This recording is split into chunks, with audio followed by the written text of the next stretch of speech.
নমস্কার বন্ধুরা, আপনারা সবাই দেখছেন সরকারি সংবাদ ইউটিউব চ্যানেল। বন্ধুরা, যদি আপনিও একজন গরিব ও খেটে খাওয়া পরিবারের মধ্যে একজন হয়ে থাকেন, তাহলে কিন্তু আপনাদের জন্য একটি বিরাট বড় সুখবর রয়েছে।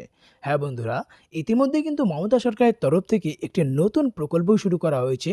যেই প্রকল্পে আবেদন করলেই কিন্তু প্রত্যেকটি গরিব ও খেটে খাওয়া মানুষদের ব্যাংকের অ্যাকাউন্টে সরাসরি 50,000 টাকা পাঠিয়ে দেওয়া হবে। তবে এই প্রকল্পে কিন্তু পশ্চিমবঙ্গের সবাই আবেদন করতে পারবে না। এই প্রকল্পে শুধুমাত্র আমাদের পশ্চিমবঙ্গের 10টি জেলার মানুষই আবেদন করতে পারবেন। আর এই প্রকল্পের আবেদন করলেই কিন্তু প্রত্যেকেরই অ্যাকাউন্টে 50,000 করে টাকা পাঠিয়ে দেওয়া হবে। তো এখানে দেখুন, এই নতুন প্রকল্প সম্পর্কে হেডলাইনে বড় বড় করে বলা হয়েছে যে গরিব ও খেটে খাওয়া মানুষদের 50,000 টাকা দিচ্ছেন মুখ্যমন্ত্রী মমতা বন্দ্যোপাধ্যায়। এই মাত্র মমতার বিরাট বড় ঘোষণা। কিভাবে আবেদন করবেন, কোন কোন জেলা থেকে আবেদন করতে পারবেন, কি কি ডকুমেন্টস লাগবে, সবটাই এখানে বিস্তারিতভাবে বলে দেওয়া হয়েছে। তবে তার আগে যদি আপনারাও এই 50,000 টাকা সরাসরি আপনাদের ব্যাংক অ্যাকাউন্টে পেতে চান, তাহলে কিন্তু সবার প্রথমেই এই ভিডিওটিকে একটি লাইক করে দেবেন। এরই সঙ্গে লাল রঙের সাবস্ক্রাইব বাটনে ক্লিক করে বেল নোটিফিকেশনটা অল করে দেবেন। তো এখানে দেখুন, প্রথমে যেটা বলা হয় যে শ্রম দপ্তরের তরফ থেকে সমর্থন প্রকল্পটি পশ্চিমবঙ্গ রাজ্যে চালু করা হয়।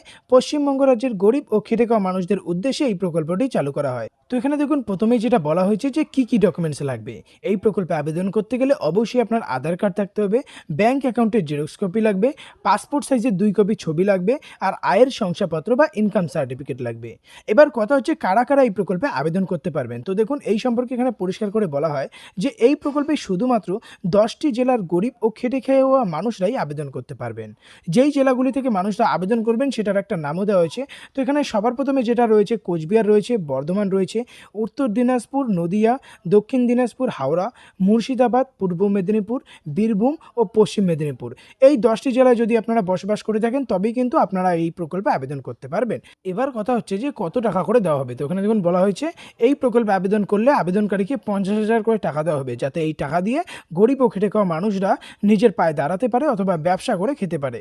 এবার কথা হচ্ছে এই প্রকল্পে আবেদন কিভাবে করবেন। তো ওখানে দেখুন পরিষ্কার করে বলা হয়েছে আপনার নিকটবর্তী বিডিও অফিস বা পৌরসভায় গিয়ে ফর্ম সংগ্রহ করতে হবে। ফর্ম ফিল আপ করে ওই অফিসেই সেই ফর্মটা জমা দিতে হবে।